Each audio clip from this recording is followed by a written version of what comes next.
Hello and welcome. This and the following submodules will teach you how to use SquidAsm to write programs, set up a quantum network and run your simulations.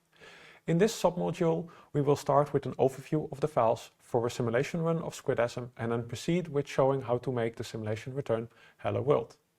The following submodules will explain each of these items in the overview in more detail. To run a simulation in SquidAsm, we need three components.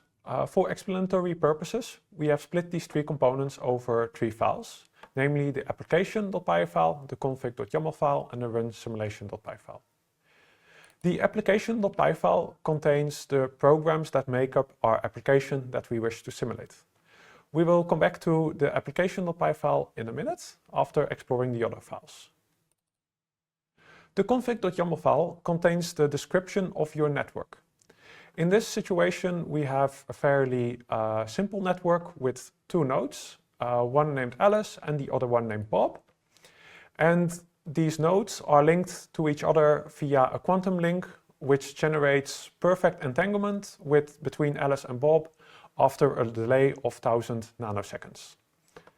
Then we also have a classical connection between Alice and Bob.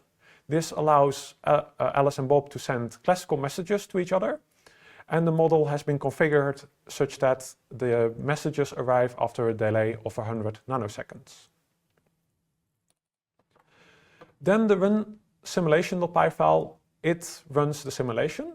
In this file, we load in the network configuration from the config.yaml file.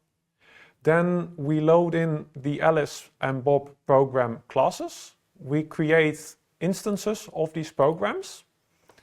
And then we use this run method to actually run our simulation. In this run method, we provide the network configuration in this first line. And then we provide a mapping between the node name, so Alice, and the program. So the Alice node runs the Alice program and the Bob node runs the Bob program.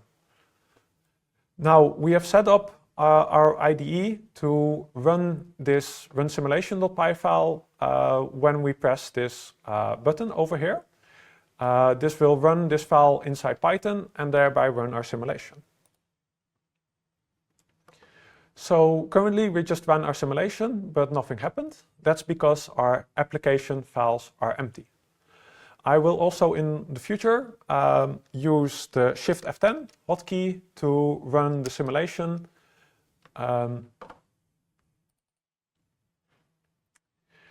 So in order to do a hello world, we simply need to add a print statement inside the run method.